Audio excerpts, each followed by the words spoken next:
अस्सलाम वालेकुम। हमारा आज का जो टॉपिक है दैट इज प्रपोजिशंस। प्रपोजिशंस दो वर्ड से मिलके बना है। एक हमारे पास प्री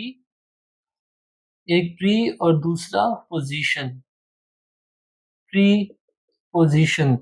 अब इस प्री पोजीशन से क्या मुराद है? Position of noun. पोजीशन से मुराद किसकी पोजीशन है? पोजीशन ऑफ नाउन है। नाउन की पोजीशन से प्री का मतलब क्या होता है? बिफोर, पहले। नाउन से पहले जो आए और नाउन के साथ उसको रिलेट करे उसे प्रपोजिशन कहते हैं। तो प्रपोजिशन का बेसिक फंक्शन ही यही है कि एक नाउन को दूसरे नाउन या प्रोनाउन के साथ या सेंटेंस के किसी और पार्ट के साथ ज्वाइन करती है, उसे प्रपोजिशन कहते हैं। और अगर हम इसकी मिस्टेक्स की बात करें तो हमारे पास जो प्रपोजिशंस की मिस्टेक आती है उसके लिए एक फॉर्मूला है, CO2।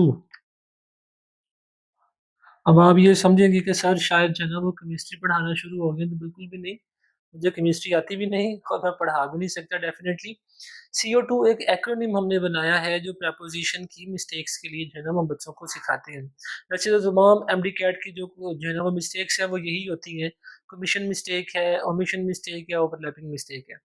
अब सी से मुराद मतलब सी एक है तो उससे मुराद एक है, और ओ दो है तो उससे मुराद दो चीजें बनेंगी। सबसे पहले कमीशन, उसके बाद ओमिशन, और थर्ड पे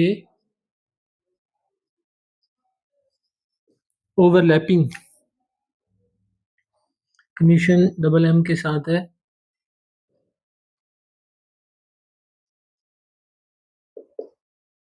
कमीशन मिस्टेक, ओमिशन मिस्टेक और ओवरलैपिंग मिस्टेक। और एड्स, कमीशन मिस्टेक, ओमिशन और overlapping.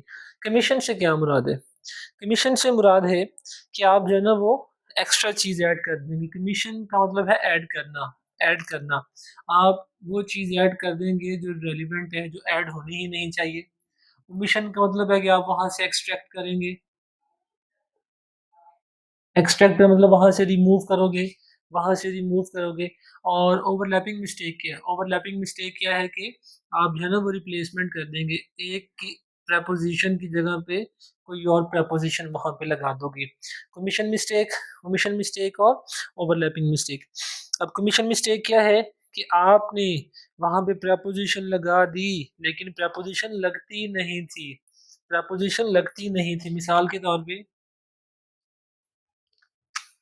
He always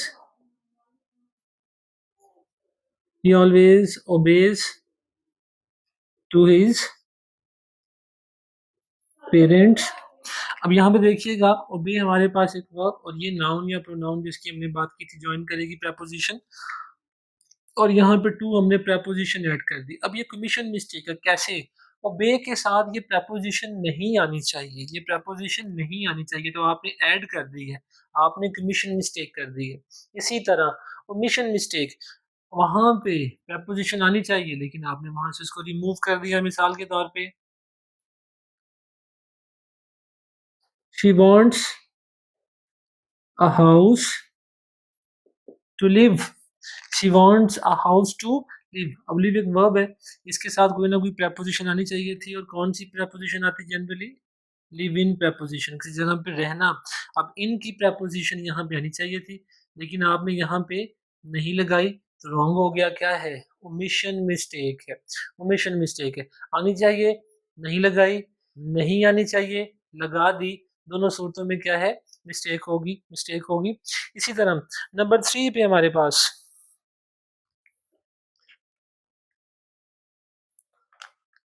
I can not agree to, I can not agree to him. अब एग्री के साथ अगर किसी पर्सन की बात करोगे तो फिर टू की जगह पे टू नहीं लगती, प्रपोजिशन एग्री विद लगती है। जब किसी पर्सन के साथ एग्री करोगे तो विद की प्रपोजिशन है।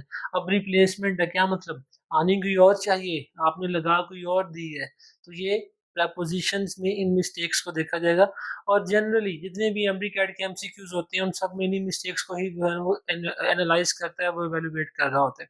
कमीशन मिस्टेक होगी, ओमिशन मिस्टेक होगी या ओवरलैपिंग मिस्टेक होगी। एक बात। दूसरी बात, हमने बात की कि एक नाउन का रिलेशन शो करती है किसी दूसरी चीज़ के साथ, सेंटेंस के किसी दूसरे पार्ट के साथ।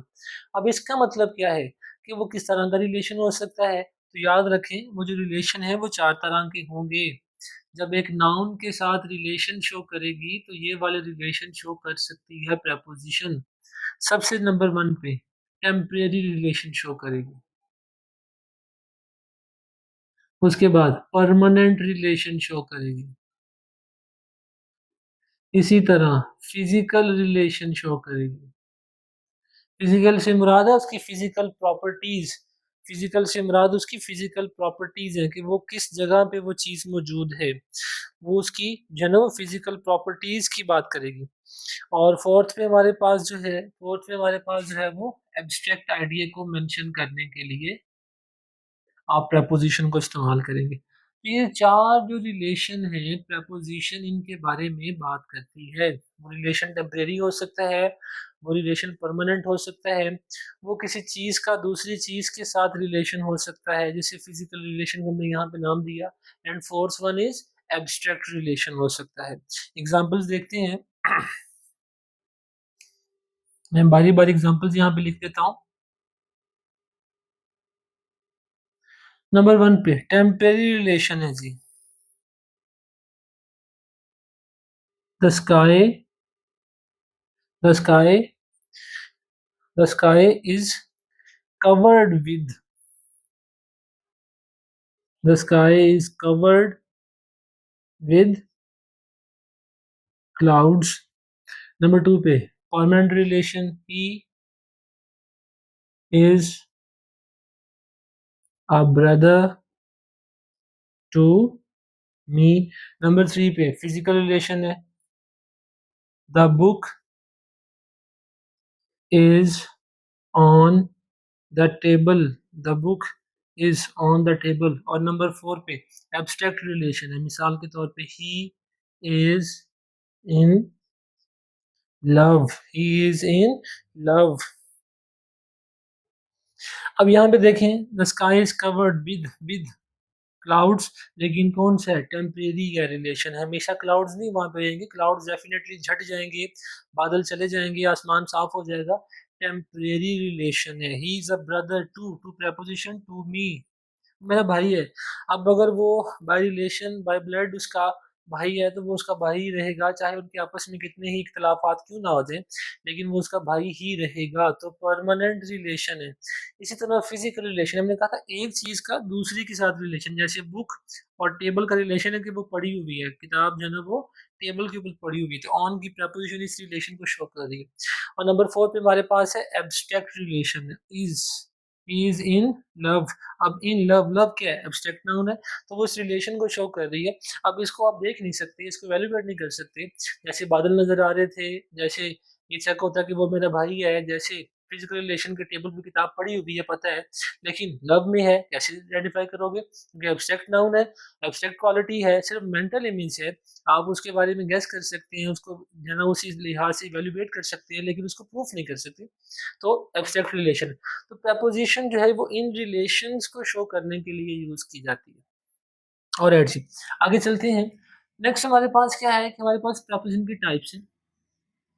प्रपोजिशन की टाइप्स हैं हमारे पास, प्रपोजिशन की कुछ टाइप्स हैं, हम बारी बारी ब्रीफली उनको स्टडी करेंगे। एक जो है ना वो टाइप है उनके स्ट्रक्चर के लिहाज से। अब जिसकी मैं भी बात कर रहा हूँ ये टाइप है स्ट्रक्चर के लिहाज से। स्ट्रक्चर कह लें या उनकी फॉर्मेशन कह लें, या उनकी फॉर्मेशन कह लें कि उनकी फॉर्मेशन क्या है, वो बनती कैसे है। उसमें सबसे पहले हमारे पास जो है वो है simple preposition. Simple preposition,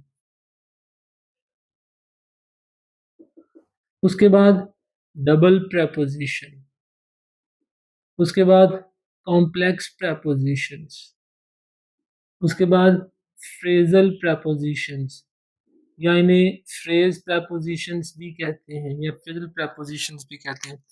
and last but not the least is disguised preposition। disguised, छुपी हुई, disguised preposition।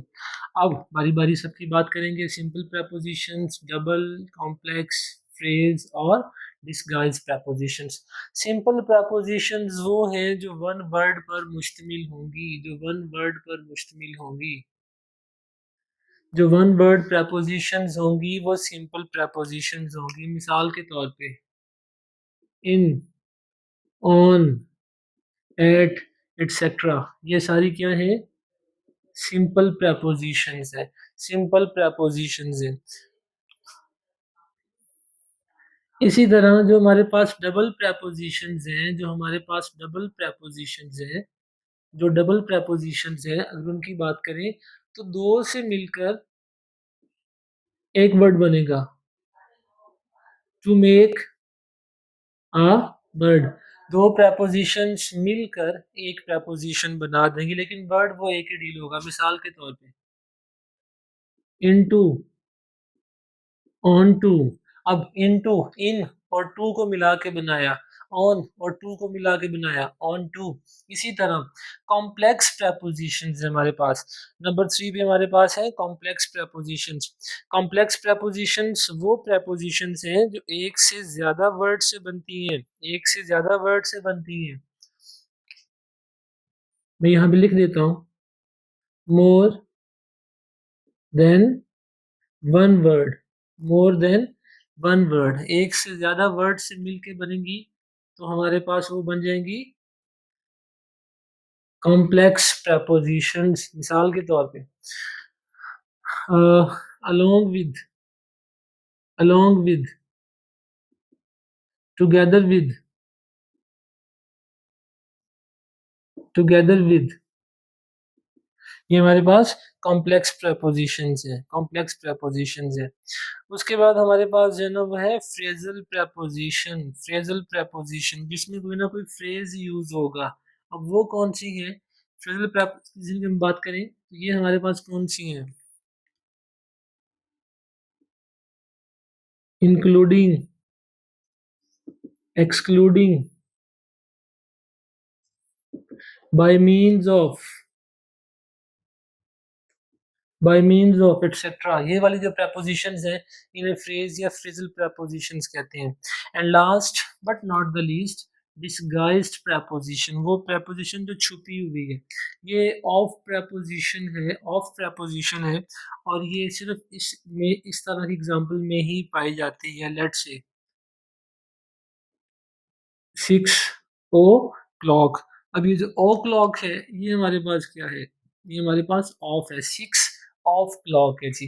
लेकिन यहाँ पे छुपी हुई है। ओ क्लॉक का मतलब नहीं पता चलेगा कि ये ऑफ preposition है क्योंकि ये डिस्गाइज है, छुपी हुई है। तो ये हमारे पास prepositions। ये तो हमारे पास जो है ना वो टाइप्स हैं उनके स्ट्रक्चर के लिहाज से या उनकी फॉर्मेशन के लिहाज से कि prepositions बनती कैसे हैं।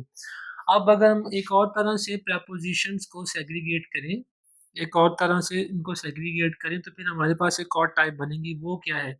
वो है इनके फंक्शन के लिहाज से कि prepositions फंक्शंस क्या करती हैं, कौन से फंक्शंस परफॉर्म करती हैं। अगर हम फंक्शंस की बात करेंगे तो फिर हमारे पास prepositions डिफरेंट तरह की हैं। कौन सी हैं? सबसे पहले हमारे पास है preposition ऑफ लोकेशन। इनकी जो है ना वो यहाँ पे इनको जो है ना वो क्लासिफाई कर लेते हैं। नंबर 1 पे preposition of location, number 1। Number 2 पे हमारे पास preposition ऑफ टाइम, नंबर 2 पे हमारे पास preposition of time, preposition of location, preposition of time. Number 3 पे हमारे पास preposition of direction, preposition of direction. And number 4 पे हमारे पास स्पेशियल prepositions, स्पेशियल prepositions। ये उनकी कुछ टाइप्स हैं। जब इनके फंक्शन की हम बात करेंगे प्रेपोजिशन का जो टॉपिक है ये बहुत ही वास्ट है, बहुत ही ज़्यादा रिच है और इसमें जो है ना वो कॉम्प्लेक्सिटीज़ बहुत ज़्यादा हैं। मैं इसको आसान बनाने की कोशिश कर रहा हूँ, बाकी है ना वो एक लेक्चर के अंदर इन तमाम रूल्स को भी डिस्कस नहीं किया जा सकता और तमाम प्रेपोजिशंस को भी डिस्कस नहीं किया जा सकता। तो हमने कोशिश करनी है 1 या 2 लेक्चर में इसको वाइंड अप करना है। हाँ, जब इसकी एमसीक्यूज़ की प्रैक्टिस करेंगे तो वहाँ पे फर्दर कुछ और रूल्स को हम यहाँ पे डिस्कस करते चले जाएँगे। preposition of location, preposition of time, preposition of number 1, number 2 पे preposition of time, number 3 पे preposition of direction and number 4 पे हमारे पास spatial prepositions। अब बारी बारी इनको डिस्कस करेंगे। सबसे पहले हमारे पास है preposition of location। अगर हम बात करें preposition of location की, अगर हम बात करें preposition of लोकेशन की, तो प्रेपोजिशन ऑफ लोकेशन जो है वो हमारे पास फिर से 3 तरह से डिवाइड हो जाती है, 3 तरह से डिवाइड हो जाती है। इसकी फर्दर 3 सब टाइप्स हैं। नंबर 1 पे प्रेपोजिशन लोकेशन सरफेस के लिए, प्रेपोजिशन लोकेशन इनक्लोज्ड सरफेस के लिए, इनक्लोज्ड सरफेस के लिए एंड नंबर 3 पे हमारे पास पॉइंट लोकेशन के लिए। ये इसकी फर्दर सब टाइप्स हैं, सरफेस के लिए, क्लोज्ड सरफेस के लिए और पॉइंट के लिए।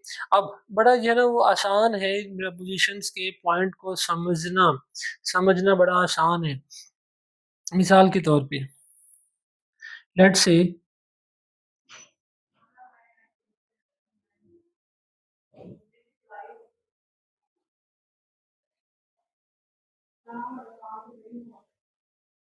से ये हमारे पास एक लेट्स से ये हमारे पास एक टेबल है, एक टेबल है।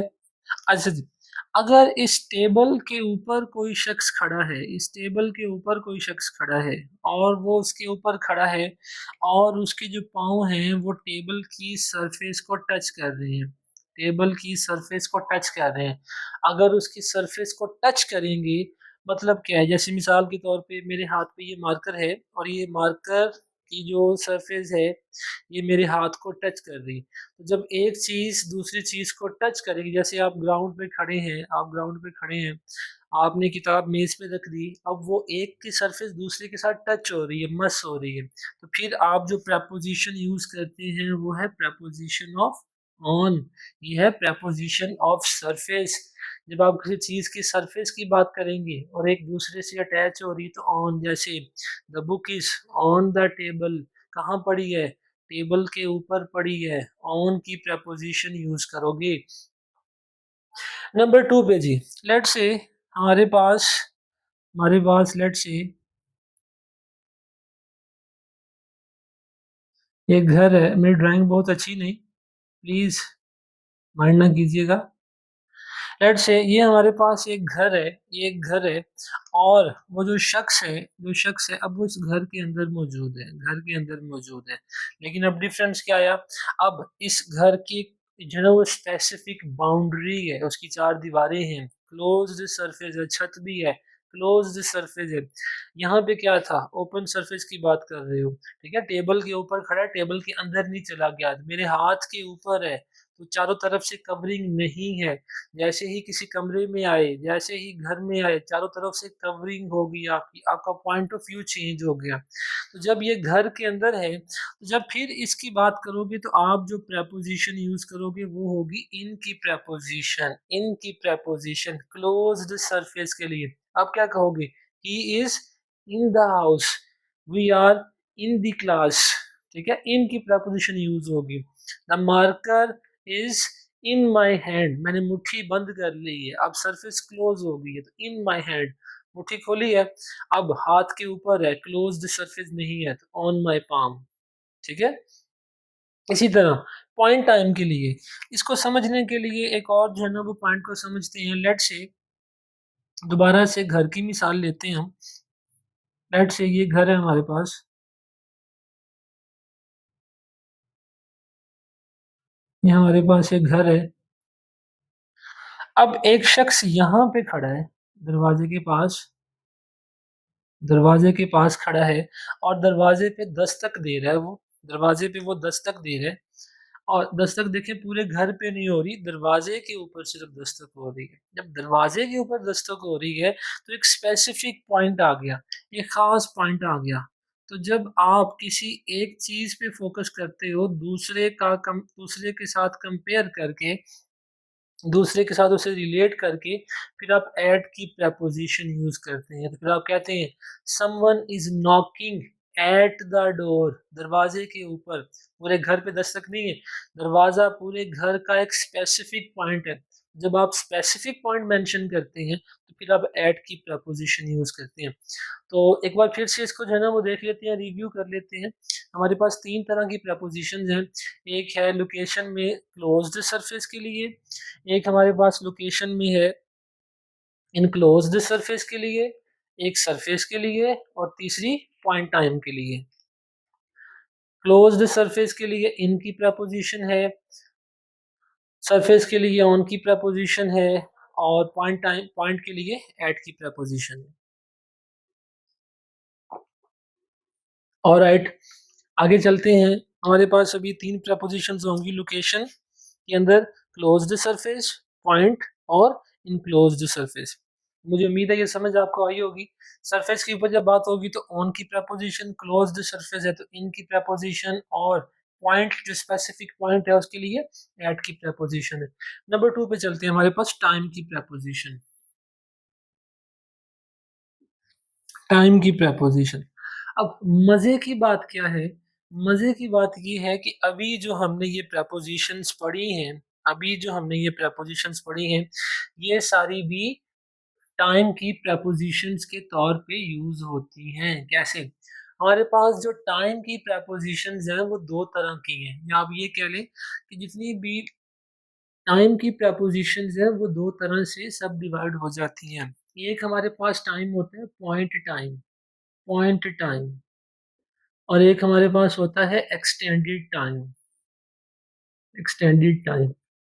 जब किसी स्पेसिफिक टाइम को मेंशन करोगे तो पॉइंट टाइम होगा, जब टाइम किसी चीज से रिलेट हो रहा है और एक्सटेंड हो रहा है तो फिर वो एक्सटेंडेड टाइम हो जाएगा, पॉइंट टाइम और एक्सटेंडेड टाइम। अब सबसे पहले पॉइंट टाइम की बात करते हैं।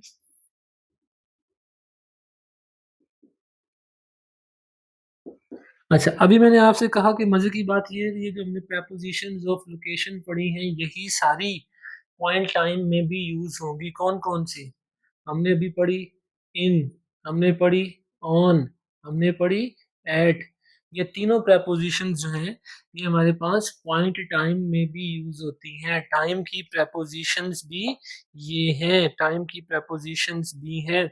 सबसे पहले बात करते हैं जी, हम बात करते हैं ऑन की। जब आप ऑन की बात करेंगे तो ऑन के लिए आपने याद रखना है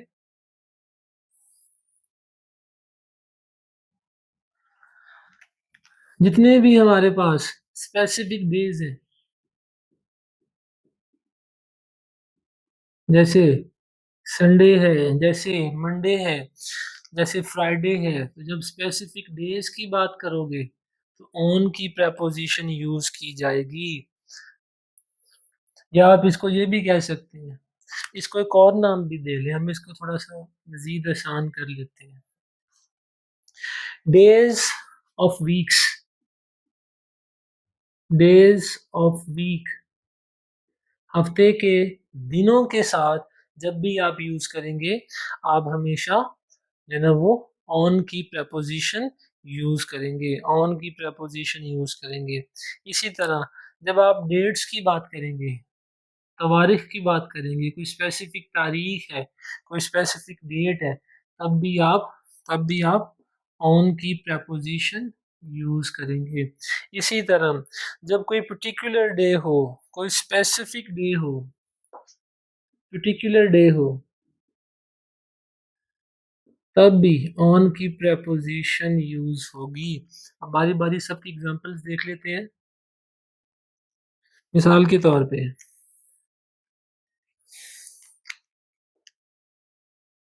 आई will see you I'll see you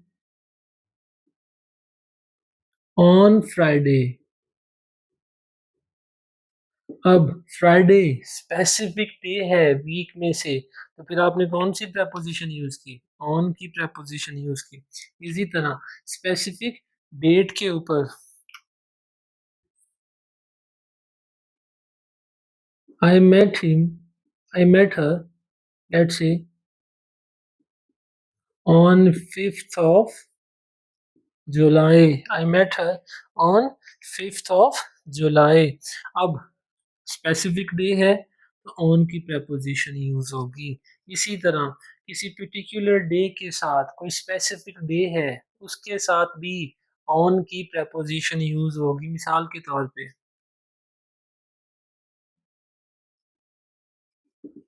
we'll do it on the coming day। अब एक स्पेसिफिक डे है, यानी आपने बता दिया कि अभी जो अगला दिन जो आ रहा है तब ये काम करोगे, तो स्पेसिफिक डे है, ऑन की प्रेपोजिशन यूज होगी। ऑन की प्रेपोजिशन यूज होगी। नेक्स्ट हमारे पास है प्रेपोजिशन ऑफ इन। अभी ये पढ़ रहे हो पॉइंट टाइम, पॉइंट टाइम पढ़ रहे हो। पॉइंट टाइम के अंदर अभी हमने ऑन पढ़ा, अभी पढ़ेंगे इन की प्रेपोजिशन। इन सबसे पहले याद रखिएगा पार्ट्स ऑफ डेज के साथ यूज करोगे। एक, दो, तीन और चार। सबसे पहले पार्ट ऑफ डे, डेज के जो पार्ट्स हैं उनके साथ आप यूज करेंगे। उसके अलावा मंथ्स के साथ, सीजन्स के साथ, ईयर्स के साथ, ईयर्स के साथ, इसी तरह हमारे पास डेकेड्स के साथ और सेंचुरीज के साथ। इन सब के साथ, इन सब के साथ क्या यूज होगा? इनके साथ का इन यूज करेंगे, इन यूज करेंगे। अब बारी बारी सबकी एग्जांपल भी देखेंगे। पार्ट्स ऑफ डेज के साथ, मंथ्स के साथ, सीजन्स के साथ, ईयर्स के साथ और डेकेड्स के साथ आप क्या यूज करते हैं? इनकी प्रेपोजिशन यूज करते हैं। मिसाल के तौर पे हमारे पास पार्ट ऑफ डे है, आई will see you, let's say in the morning, in the morning, in the evening, in the afternoon. लेकिन इस रूल की एक्सेप्शन क्या है? इस रूल की एक्सेप्शन जो है ना वो हमारे पास है क्या? नाइट और नून। नाइट भी हमारे पास क्या है? पार्ट ऑफ डे है, दिन का एक हिस्सा है। नून भी क्या है? हमारे पास पार्ट ऑफ डे है, लेकिन इसके साथ इनकी प्रेपोजिशन यूज नहीं होती, एट की प्रेपोजिशन यूज करते हो। ये अभी हम इसको भी देखेंगे। मंथ्स के साथ like will do it in June, months के साथ। Seasons in summer, in winter. Years के साथ इन 2025। डेकेड्स के साथ इन 1986। और सेंचुरीज के साथ इन 20th सेंचुरी, 20वीं सदी में। इन सब के साथ क्या यूज करोगे? इनकी प्रेपोजिशन यूज होगी। जल्दी से इसको देख लेते हैं, क्विक रिव्यू रिकैप देते हैं इसको कि जितने भी हमारे पास पार्ट्स हैं डेज के, मंथ्स हैं, सीजन्स हैं, ईयर्स हैं, डेकेड्स हैं, सेंचुरीज हैं, इन सब के साथ क्या होगा? इन सब के साथ इनकी प्रेपोजिशन यूज की जाएगी। इन सब के साथ इनकी प्रेपोजिशन यूज की जाएगी। थर्ड हमारे पास अब क्या बची? एट की प्रेपोजिशन बची। अभी हम क्या कर रहे हैं? अभी हम पॉइंट टाइम पढ़ रहे हैं। सबसे पहले जो एक्सेप्शन यहाँ पे की है इसको नंबरिंग कर ले। पार्ट्स ऑफ डेज के साथ, पार्ट्स ऑफ डे के साथ, पार्ट्स ऑफ डे के साथ। अब वो कौन कौन से पार्ट्स हैं? एक हमारे पास एक हमारे पास नाइट और दूसरा हमारे पास नून। इन दोनों के साथ एट की प्रेपोजिशन यूज होगी। एट नाइट, एट नून, लेकिन in the afternoon, in the morning, in the evening, इनकी प्रपोजिशन, लेकिन इन दोनों के साथ एट की प्रपोजिशन यूज करोगे। इसी तरह नंबर 2 पे हमारे पास जब क्लॉक टाइम यूज करोगे, क्लॉक टाइम के साथ हमेशा एट की प्रपोजिशन यूज होगी। मिसाल के तौर पे eight 6 o'clock, eight 6 o'clock, eight 9 o'clock, eight 12 o'clock। जब क्लॉक की प्रपोजिशन आ जाएगी और क्लॉक टाइम आ जाएगा तब भी हमेशा एट की प्रपोजिशन यूज की जाएगी।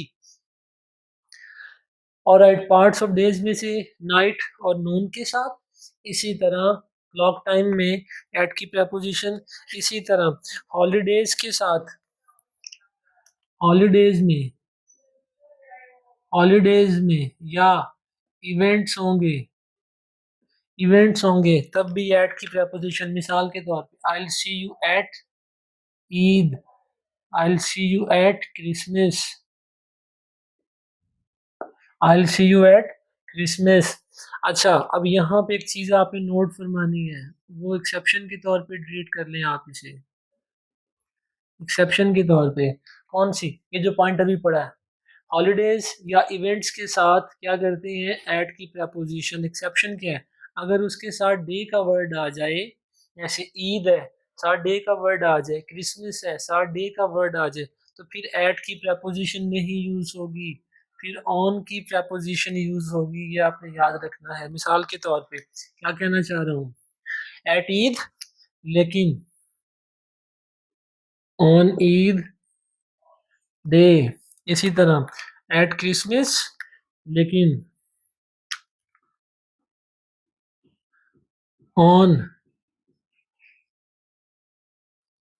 क्रिसमस ईव या क्रिसमस डे, क्रिसमस की सुबह या क्रिसमस की शाम। जब स्पेसिफिक आ जाएगा, स्पेसिफिक उसका जो है ना वो मेंशन कर देंगे, डे साथ उसके साथ लगा देंगे या ईव लगा देंगे, तो फिर ऑन की प्रपोजिशन, ऑन की प्रपोजिशन। जैसे टेंथ क्लास में एक चैप्टर था Chinese new year, Chinese new year, उसमें कहता है on Chinese new year's eve, नए साल की शाम को। अब न्यू ईयर क्या है, एक इवेंट है, एक इवेंट है, स्पेसिफिक इवेंट है, लेकिन जैसे ही ईव का वर्ड आया तो फिर उसने ऑन की प्रपोजिशन यूज की, उसने इन की प्रपोजिशन यूज नहीं की। और एट जी टाइम में अभी हमने जो स्टडी किया है वो हमारे पास क्या है, पॉइंट टाइम। अभी हमने पढ़ा है पॉइंट टाइम।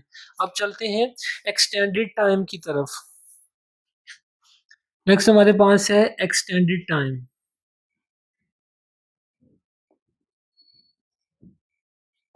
एक्सटेंडेड टाइम का मतलब क्या है कि टाइम स्पेसिफिक नहीं है, यहाँ पे खास पॉइंट की बात हो रही है, स्पेसिफिक पॉइंट की बात हो रही है, तो हमने उसे पॉइंट टाइम का नाम दे दिया। एक्सटेंडेड का मतलब क्या है कि टाइम एक्सटेंड है, टाइम जो है ना वो किसी एक पॉइंट के ऊपर बात नहीं हो रही, उस पूरे अरसे की दौरानिए की बात की जा रही है, तो उसे हमने क्या नाम दे दिया, हमने एक्सटेंडेड टाइम का नाम दिया। इसमें कौन कौन सी प्रपोजिशन आती हैं इनको देख लेते हैं। लाइक ड्यूरिंग, सबसे पहले ड्यूरिंग, वाइल, ड्यूरिंग, इसके बाद वाइल, इसी तरह बाय, टिल या अनटिल, टिल या अनटिल, इसी तरह हमारे पास सिंस, और last but not the least is for. अब इन सब की बारी बारी बात कर लेते हैं। ड्यूरिंग का मतलब जब कोई काम कर रही हो, आइडिया समझिएगा, preposition जो है इज ऑल अबाउट कंसेप्शन। वैसे तो सारे ही कॉन्सेप्ट्स हैं, लेकिन यहाँ पे अगर कॉन्सेप्ट क्लियर होगा तो फिर कंफ्यूजन नहीं आएगी। ड्यूरिंग तब यूज करते हैं जब कोई काम हो रहा होता है, तो उस काम की जब लिमिटेशन आप बता देंगे तो ड्यूरिंग यूज करेंगे। मिसाल के तौर पे लेट्स से मेरा लेक्चर जो है, मेरा जो लेक्चर है वो लेट्स से 60 मिनट्स का है, तो अब 60 मिनट्स एक स्पेसिफिक ड्यूरेशन है, स्पेसिफिक ड्यूरेशन है, तो जब इस ड्यूरेशन के अंदर रह के मैं कोई बात करूंगा तो मैं फिर ड्यूरिंग की प्रपोजिशन यूज करूंगा। मिसाल के तौर पे during my lecture, a student raised a noise, मेरे लेक्चर के दौरान स्टूडेंट ने क्या किया, स्टूडेंट ने आवाज उठाई, स्टूडेंट ने आवाज उठाई। एक तो ये डिफरेंस है। वाइल भी यही काम करता है। वाइल भी जब कुछ स्पेसिफिक टाइम हो, कोई काम का टाइम हो, कोई प्रोसेस का टाइम हो, उसके दरमियान में रहते हुए बात करेगा। वाइल ही वॉज वर्किंग, या वाइल, आपने फर्स्ट ईयर में याद आ गया, फर्स्ट ईयर में नॉर्मल वाला चैप्टर पढ़ा था। While she was stacking dishes, she suddenly turned around, ठीक है, जब वो बर्तन धो रही थी तो वो अचानक से पीछे मुड़ी, ठीक है। अब डिफरेंस क्या आया, बर्तन धोने का वक्त भी स्पेसिफिक होगा, 10 15 20 मिनट जिसमें उसने धोना होगा बर्तनों को, और ड्यूरिंग भी ये काम करता है। सर फिर डिफरेंस क्या है, डिफरेंस ये है, ड्यूरिंग के साथ प्रपोजी और ड्यूरिंग जो है ना अपने साथ फ्रेज लेगा, ड्यूरिंग फ्रेज लेगा, ड्यूरिंग माई लेक्चर। अब ड्यूरिंग माई लेक्चर क्या है, एक फ्रेज है, ड्यूरिंग माई लेक्चर फ्रेज है। मैं यहाँ पे लिख भी देता हूँ, यहाँ पे मैं इनका नोट भी कर देता हूँ, सेंटेंसेस लिख लेते हैं ताकि आप कंफ्यूज ना हो। दोनों के एग्जांपल्स देखते हैं। सबसे पहले during my lecture, during my lecture a student a student raised a noise,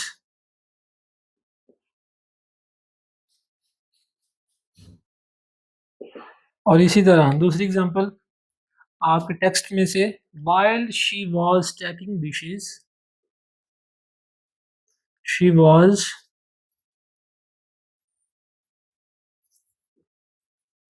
dishes, she turned, she suddenly turned around। और जी डिफरेंस क्या है, during my lecture, during use किया है, ड्यूरिंग यूज किया, लेकिन आगे देखिए फ्रेज है, माई लेक्चर एक नाउन फ्रेज है, एक फ्रेज है। अभी मैंने क्या कहा, ड्यूरिंग फ्रेज के साथ और वाइल क्लॉज के साथ, वाइल क्लॉज के साथ। अब इसको इससे कंपेयर करें, while she was stacking dishes, while हमने यूज किया, मतलब दोनों का एक ही है, लेकिन शी वॉज स्टैकिंग डिशेज जब वो बर्तन जोड़ रही थी, बर्तनों को तरतीब दे रही थी। तो अब यहाँ पे देखें क्या हुआ, डिशेज को उसने जब स्टैक कर रही थी तब क्लॉज आ गया, ड्यूरिंग माई लेक्चर फ्रेज आ गया। दोनों में मेन डिफरेंस यही है, एक क्लॉज के साथ और दूसरा फ्रेज के साथ। बाकी एक्सटेंडेड टाइम क्यों कहते हैं, उसकी वजह कि आपने उस पूरे प्रोसेस के टाइम को इंक्लूड किया, प्रोसेस के टाइम को आपने इंक्लूड किया, किसी एक स्पेसिफिक पॉइंट के ऊपर आपका फोकस नहीं है। और जी बाय की प्रपोजिशन की बात करें, बाय जब आप कोई कंडीशन लगा देते हैं किसी काम को मुकम्मल करने के लिए, किसी काम को मुकम्मल करने के लिए, जब ये टाइम के हवाले से यूज हो, बाय एजेंट प्रपोजिशन के तौर पे भी यूज होती है, जब आप एक्टिव वॉइस पैसिव वॉइस करते हैं तो तब क्या होता है, अब कहते हैं ना mango is eaten by Ali, तो बाय जो है ना वो बता रहा है काम किसने किया, तो वहां पे वो एजेंट प्रपोजिशन के तौर पे यूज हो रही है, जो उसका एजेंट है जो काम करने वाला है उसको इंट्रोड्यूस करवा रही है। लेकिन जब पॉइंट के हवाले से, जब टाइम के हवाले से बात करोगे तो फिर ये एक्सटेंडेड टाइम के अंदर आएगी। और कंडीशन, किस चीज की कंडीशन, जब आपने कंडीशन लगा दी कि एक सर्टन जो है ना वो लिमिट ऑफ टाइम तक हमने ये काम करना ही करना है। मिसाल के तौर पे कंप्लीट दिस वर्क, सेंटेंस देखिएगा, complete this work by the end of this, let's say month, by the end of this month, अब इस महीने के अख्ताम तक ये काम तुमने करना ही करना है। तो अब हमने कंडीशन लगा दी है, एक्सटेंडेड टाइम है, पॉइंट टाइम नहीं है। अब वो महीना खत्म होने में पता नहीं कितने दिन बाकी हैं, यहाँ मेंशन नहीं किया हुआ, तो क्या है एक्सटेंडेड टाइम है। स्पेसिफिक टाइम होता तो पॉइंट टाइम होता, जैसे ये स्पेसिफिक टाइम था, ये स्पेसिफिक था, ये स्पेसिफिक पॉइंट टाइम नहीं था, एक्सटेंडेड टाइम है, तो बाय की प्रपोजिशन तब यूज की जाएगी। इसी तरह टिल और अनटिल भी, टिल और अनटिल भी क्या करता है, कंडीशन के लिए यूज होता है। टिल और अनटिल दोनों टाइम की जब कंडीशन होगी तब इसको यूज करेंगे, टिल को यूज करेंगे या अनटिल को यूज करेंगे। मिसाल के तौर पे बल्कि यहाँ पे लिख देता हूँ मैं एग्जांपल।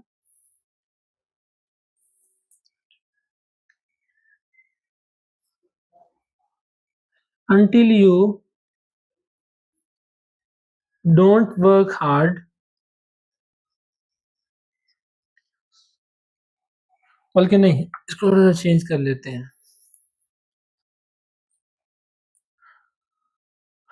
एक चैप्टर था सेकंड ईयर में ऑन डिस्ट्रॉइंग बुक्स, वो एग्जांपल याद आ गई। उसमें वो किताबें जब फेंक देता है तो जुमला यूज करता है, they they will stay there, किताबों की बात कर रहे हैं, they will stay there till the end of time, till the end of time. कह रहा है रोजे महशर तक, क्यामत तक वो किताबें वहीं पड़ी रहेंगी।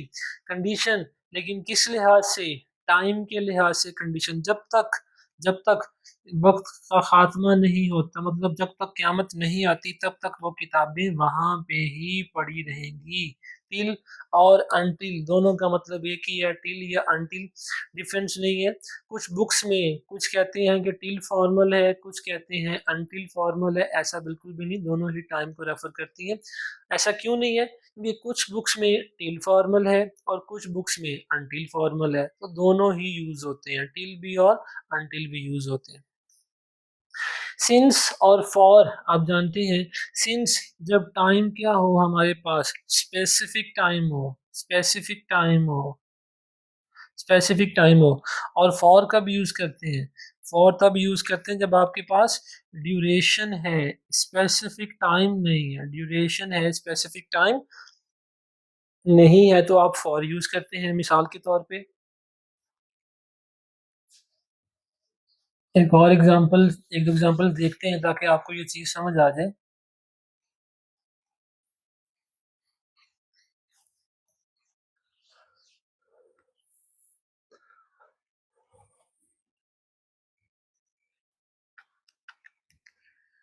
ही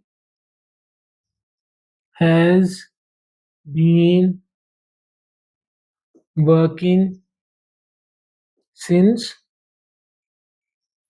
मॉर्निंग, और इसको इससे कंपेयर करेंगे,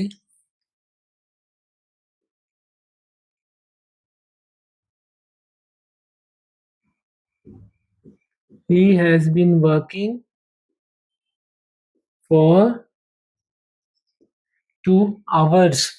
अब जब एग्जैक्ट या स्पेसिफिक टाइम होगा तो आप सिंस यूज करते हैं। सुबह का वक्त एक स्पेसिफिक टाइम है, जब आप उसे कंपेयर करेंगे दोपहर के साथ, दोपहर के साथ, शाम के साथ, तो स्पेसिफिक टाइम है, तो फिर सिंस यूज किया। लेकिन 2 घंटे, एक क्लॉक में 12 घंटे हैं, अगर आप उसकी जो है ना वो उसके एक मेरिडियन की बात करेंगे, एंटी मेरिडियन में भी, एएम में भी 12 घंटे हैं, और इसी तरह पीएम पोस्ट मेरिडियम के अंदर भी 12 घंटे हैं। तो मतलब एक मेरिडियम की जब बात करोगे तो 2 घंटे, उसमें 12 घंटों में से 2 घंटों की बात हो रही है, लेकिन कौन से 2 घंटे हमें आइडिया नहीं है। हाँ अलबत्ता ड्यूरेशन है, तो फिर हम क्या यूज करेंगे, फॉर यूज करेंगे। ये है जी हमारे पास एक्सटेंडेड टाइम्स की प्रपोजिशंस, एक्सटेंडेड टाइम्स की प्रपोजिशंस। इसी तरह हमारे पास जो नंबर 3 के ऊपर टाइप है, जो हमारे पास टाइप है वो है डायरेक्शन की, डायरेक्शन की। हमारे पास जो नंबर 3 पे टाइप है वो है direction, preposition of direction, preposition of directions. वो वाली प्रपोजिशंस जो डायरेक्शन को मेंशन करेंगे, जो डायरेक्शन को मेंशन करेंगे उन्हें प्रपोजिशन ऑफ डायरेक्शन कहोगे, प्रपोजिशन ऑफ डायरेक्शन कहोगे। अच्छा जी, इनमें हमारे पास जो प्रपोजिशंस आती हैं वो 3 प्रपोजिशंस हैं, 3 प्रपोजिशंस हैं, on to, into, on to, into और तीसरी जो हमारे पास है वो है टू और टूवर्ड्स की प्रपोजिशन। टू एंड टूवर्ड भी या टूवर्ड्स भी मतलब एक ही है। टूवर्ड या टूवर्ड्स। ऑन टू की प्रपोजिशन, इन टू की प्रपोजिशन, टू की प्रपोजिशन और टूवर्ड्स की प्रपोजिशन। और एट जी, सबसे पहले बात करते हैं ऑन टू की प्रपोजिशन की। ऑन टू और इन टू, इन दोनों को एक और नाम भी दिया जाता है। इन्हें एक और नाम भी दिया जाता है। इन्हें बोलते हैं डायनेमिक प्रपोजिशंस। डायनेमिक प्रपोजिशंस क्यों? क्योंकि इनके अंदर मूवमेंट को शो किया जा रहा है। इससे पहले जब हमने पढ़ी थी ऑन या इन, वो स्टैटिक प्रपोजिशंस है, एक चीज जहाँ पे पड़ी हुई है, चाहे वो सरफेस की बात हो रही है, क्लोज्ड सरफेस की बात हो रही है, वो वहां पे पड़ी हुई है तो स्टैटिक है, उसमें हरकत नहीं है। ये वाली प्रपोजिशंस हरकत को शो करती हैं, हरकत को, मूवमेंट को शो करती हैं, इसलिए तो डायरेक्शन कहा हमें। ठीक है, जिस समत में कोई चीज जा रही है उस डायरेक्शन की बात करेंगे, और चूंकि वो जा रही है तो मूव कर रही है तो मूवमेंट को शो करेगा, डायनेमिक प्रपोजिशन। सबसे पहले बात करते हैं ऑन टू की प्रपोजिशन की। मिसाल के तौर पे हमारे पास एक बॉक्स है, एक बॉक्स है और इस बॉक्स के ऊपर अभी कुछ भी नहीं है, और यहाँ पे एक बॉल पड़ा हुआ है। लेट्स से ये बॉल है, एक बॉल पड़ा हुआ है, एक बॉल पड़ा हुआ है। एक शख्स यहाँ पे खड़ा है, एक शख्स यहाँ पे खड़ा है और वो इस बॉल को ठोकर लगाता है, इस बॉल को ठोकर लगाता है, और ये जो बॉल है, ये बॉल यहाँ से हरकत करता हुआ इसके ऊपर आ जाता है, इसके ऊपर आ गया, अब बॉल यहाँ पे पड़ा हुआ है। ऑलराइट, जब उसने यहाँ से ठोकर लगाई, उसकी सरफेस चेंज हुई। लेट्स से ये अभी ग्राउंड पे पड़ा हुआ था, ग्राउंड पे पड़ा हुआ था, जब उसने ठोकर लगाई वो यहाँ से उछल कर इसके ऊपर आ गया, तो उसकी सरफेस क्या हुई, चेंज हो गई। तो जब सरफेस चेंज होगी तो आप डायनामिक प्रपोजिशंस यूज करेंगे, ऑन टू और इन टू। अब दोनों में डिफरेंस क्या है? डिफरेंस जो अभी हमने पढ़ा लोकेशन में, ऑन का और इन का। ऑन का भी यूज करते हैं जब सरफेस क्लोज्ड ना हो, और इन का भी यूज करते हैं जब सरफेस क्लोज्ड हो जाए। जैसे ये मेरी मुट्ठी में बंद है, सरफेस क्लोज है, और ये मेरे हाथ पे हथेली पे पड़ी हुई है, ओपन है जी। सिमिलैरिटी क्या है? दोनों prepositions ऑफ डायनामिक कहलाती हैं, prepositions ऑफ डायरेक्शन कहलाती हैं। अब उसकी सरफेस चेंज हुई, यहाँ से वो बॉल उठा और यहाँ आके रुक गया। अब ये जो जाने का अमल है, तो आप कहेंगे ऑन टू। अब सेंटेंस क्या यूज होगा? सेंटेंस देखिएगा जरा। He threw the ball, he threw the ball onto, let's say, the table, onto the table। जब उसने फेंका है उसको, फर्स्ट ईयर में फर्स्ट चैप्टर था नॉर्मा वाला, he threw the card halves onto the table। जब वो चला जाता है स्टीवेट तो ऑर्थर उसको फाड़ता है कार्ड को और उसको उछालता है, तो राइटर ने लिखा he threw the card halves onto the table। अब टेबल की सरफेस क्लोज्ड नहीं है, ओपन है, तो उसके ऊपर उसने फेंका, वो जो फेंकने का अमल है, उसके हाथ से वो कार्ड निकले और मेज पे जाके गिरे, सरफेस चेंज हुई। सरफेस कौन सी होगी वो फैसला करेगा ऑन या इन के साथ, जिन फैसला कर लेंगे। अगर क्लोज्ड है इन यूज करोगे, क्लोज्ड नहीं है तो ऑन यूज करोगे। अच्छा जी, ये क्लियर हुआ। अब इन टू की बात करें।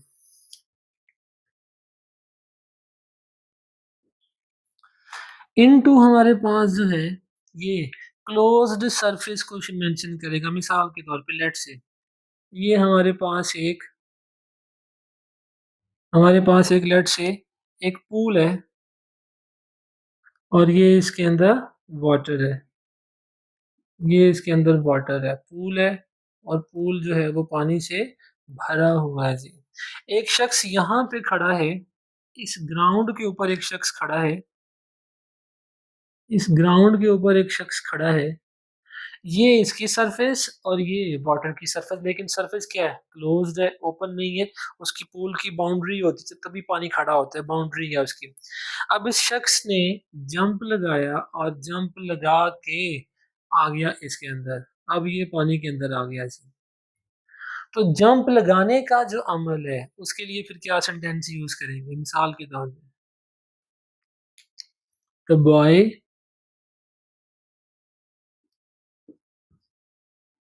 The boy jumped into the, let's say हम रिवर यूज करते हैं। The boy jumped into the river. अब इनटू की प्रेपोजिशन क्यों यूज की? कि उसकी सरफेस स्पेसिफिक है, उसकी बाउंड्री है रिवर की, जैसे पूल की बाउंड्री है। जब उसकी सरफेस यहाँ से चेंज हुई तो जब वो जा रहा था तो उस जाने के अमल के लिए हमने इनटू की प्रेपोजिशन यूज की। इसी तरह जब उसने बॉल फेंका तो ऑन टू की प्रेपोजिशन यूज की। अब जैसे ही वो वहां पे बॉल आके रुक गया, वहां पे स्टैटिक पड़ा हुआ टेबल के ऊपर, तो फिर आप क्या कहोगे? The ball is on the table. अब वो स्टैटिक है, हिल नहीं रहा, ऑन। इसी तरह अब इसके अंदर आ रहा है, अब जितनी देर मर्जी नहाता रहे उसकी सरफेस चेंज नहीं हो रही, उसी बाउंड्री के अंदर है। तो आप कहेंगे ही is in the river, he is in the pool. Clear हुआ? ऑन टू और इन टू। अब बात करते हैं टू और टूवर्ड्स की।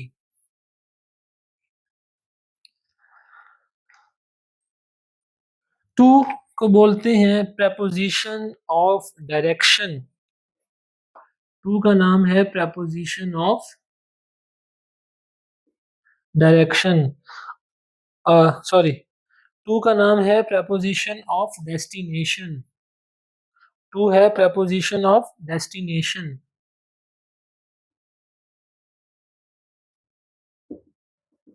और जो हमारे पास टू वर्ड या टू वर्ड्स जो है, ये है preposition ऑफ डायरेक्शन।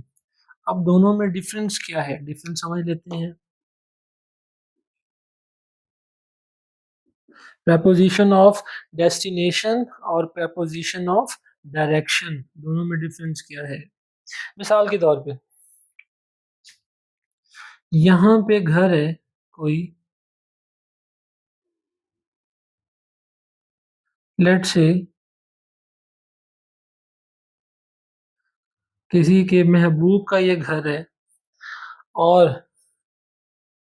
जो आशिक है, जो उसका चाहने वाला है, वो यहाँ से चला है, वो यहाँ से चला है। और उसने जाना कहाँ पे है? उसने जाना यहीं पे है, यहीं पे जाना है, यहीं पे जाना है। तो बड़ा खूबसूरत शेर है कि कुछ देर तेरे दर पे पड़ा रहने दे, जैसे ही होश में आऊंगा चला जाऊंगा। बड़ा खूबसूरत शेर है। तो दर पे पड़ा रहने दे, जैसे ही होश में आऊंगा चला जाऊंगा। तो यहाँ पे अब वो अपने सफर पे निकला है और उसका मकसद क्या है? ये घर ही है, उसने यहीं पे जाना है। तो फिर आप टू की preposition यूज करेंगे। क्यों? क्योंकि ये preposition ऑफ डेस्टिनेशन है।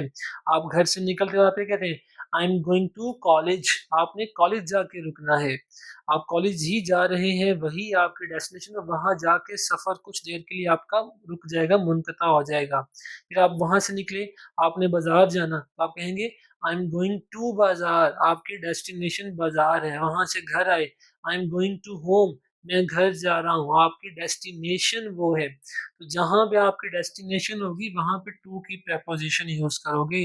इसी तरह इसी तरह लेट से वो जिस घर की तरफ जा रहा है, उसी घर के पास, उसी घर के पास जो है वो एक मस्जिद भी है, लेट से उसी घर के पास, लेट से उसी घर के बिल्कुल पास जो है या उससे थोड़ा सा करीब एक हमारे पास गार्डन है, एक बागीचा है, एक बाग है, एक बाग है। तो वो जा तो उसी तरफ रहा है, लेकिन उसने घर नहीं जाना, वहां से वो चक्कर लगा कर कहाँ आ गया?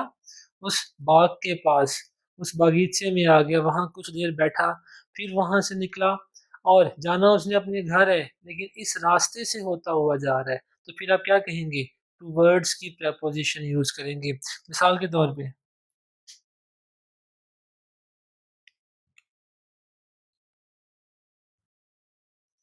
Going towards her house,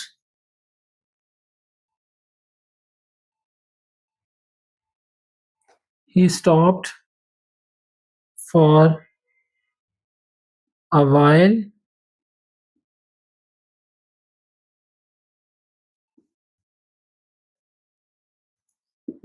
to buy something.